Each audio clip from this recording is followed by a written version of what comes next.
Hey everyone, what's going on? Glad you're here because this update is a neat little quality of life rescue for anyone who's been farming, fishing, and flirting their way across Coral Island. If you've been wondering why certain sounds went oddly quiet, or why your game was crashing at the least convenient moments, you're not imagining things. The devs pushed a fresh console build, and this patch is aimed squarely at restoring those missing sound effects and plugging a few nasty crash holes. On PC, the same content is already live as the latest hotfix, so the experience is aligned across platforms even if the label looks slightly different on your system. The headline is simple. The game should feel smoother, snappier, and crucially, it should sound right again when you cast that line or nab a new critter. Let's talk through the stuff you'll notice straight away. If you spent time fishing lately, you might have felt like your audio mix was playing hide and seek. The splash, the tug, the little cues that subconsciously tell you you're doing it right. That's back. It's not just the act of fishing either. The moment you land, a new fish or insect should come with the appropriate audio flourish again, and the blacksmith's whole routine for opening coffers and geodes should sound like it has weight and texture rather than silence. These are the kinds of fixes that don't add new content but make the existing content feel complete. And when they go missing, you realize how much your brain relies on them for timing and for that little dopamine hit. This patch restores those cues, and once you hear them again, it's hard to imagine playing without them. Crashes? The gremlins that can turn a cozy evening session into a controller-placing sigh also got attention. The devs specifically addressed issues that hit during certain evening activities, a console-specific crash when loading multiplayer saves, and a situation where a guest player decorating their room in decor mode could bring the party to a halt. If you've run into any of those, you know how disruptive they are. You set up a relaxing session, you move through the day, and then right as the stars come out, your game decides it's bedtime for the app, not your farmer. With this patch, those specific crash paths are targeted, and that should help keep your nights on the island as chill as they're meant to be. A quick bit of housekeeping for anyone who likes to double check that they're actually on the new build. On PS5, highlight the game tile, tap options, and run check for update. If it pulls one, install it, and you're set. You'll see the version on the update screen. On Steam, the game updates automatically for most folks, but if you want to be sure, go to your library, find Coral Island, and look at the News or Updates tab. You'll see the hotfix post. I know it sounds basic, but sometimes the difference between an issue vanishing and an issue lingering is just, did the patch actually land on this machine? And it's worth a 20-second peek so you don't troubleshoot a ghost. Now here's something I appreciate about the team. They didn't only say what they fixed, they also called out what's still on their list. That transparency matters for expectations because it lets you plan your playtime around known rough edges instead of stumbling into them. The items they flagged include being unable to interact with Laylee's black market, the aquarium hangout being missing at the museum, a wrong portrait for the baby dialogue, some decorative lights that don't behave, a handful of broken decor tile assets, a tree texture that glitches on the farm during winter, and an oddly stubborn corner you can't till on the underwater farm.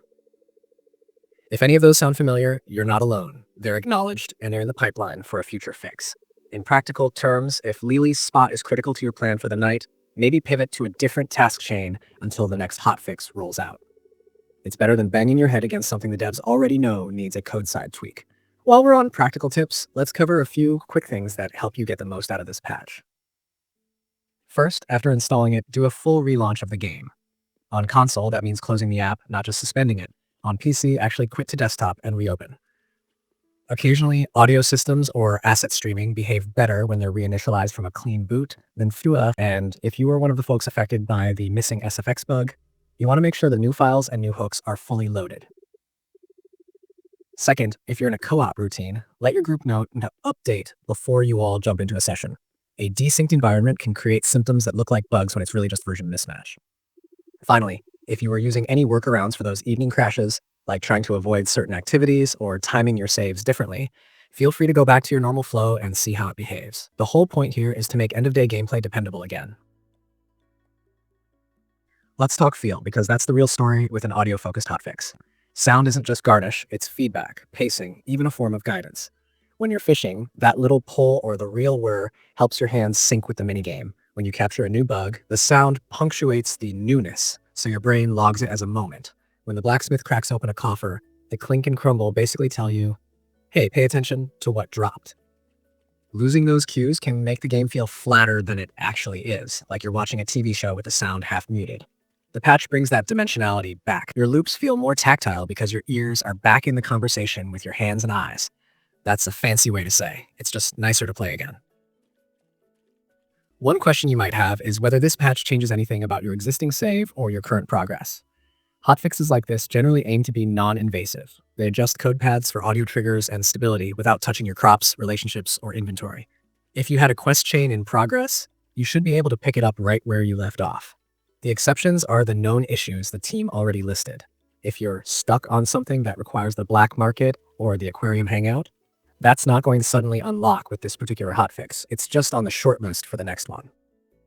If you feel like something specific in your save broke or got weird after updating, that's absolutely worth reporting, because the devs monitor those channels and sometimes push a second microfix if the community finds an edge case they couldn't reproduce in-house. The announcement even invites you to drop feedback in the Steam discussions or on their Discord, so don't be shy about sharing logs or steps to reproduce. If you want a simple way to test whether your system got the audio fixes, here are a few quick in-game checks that take just a couple minutes. Cast a line in any familiar fishing spot and listen specifically for the bite cues, the tension feedback, and the landing sound when you secure the catch. Then run a mini tour of your insect routes and make sure the first time you capture a species you haven't logged on that save, you hear the distinct new find flourish.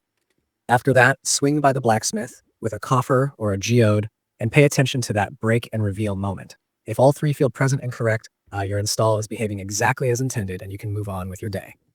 If any of those are still mute, double check you fully closed and relaunched after patching, and that your console or PC didn't stall mid-update. And if it's still quiet after that, that's the time to drop a quick note in the official channel so they can gather more data points. Another small but meaningful angle here is how co-op stability evolves with each pass. When multiplayer saves on console trigger a crash on load, it doesn't just take out your session, it can discourage people from even scheduling a session in the first place. Fixing that path has this outsized effect on how willing people are to coordinate farming nights again. Same for the guest in core mode crash. Half the fun of shared spaces is decorating together or encouraging the creative chaos that naturally happens when friends apply totally different taste levels. Stabilizing those actions isn't flashy, but it supports the social heartbeat of the game. And if this patch gets you back into group play, you'll probably notice that all the small audio cues we've been talking about make that experience feel more alive too. So that's where we're at. This isn't one of those massive seasonal overhauls that changes the balance of farming or adds new characters, but it's one of those invisible upgrades that quietly improves the overall experience. It makes the world sound alive again, it trims out the crash frustrations, and it shows that the team is paying attention to how the game actually feels to play day to day. Sometimes that's the kind of patch that matters most. Not because it adds more to do, but because it makes what's already there feel polished and complete. If you've been away for a bit, this might be the right moment to jump back in, hear those little splashes and clangs return, and remember why Coral Island's rhythm feels so relaxing when everything is working the way it's supposed to.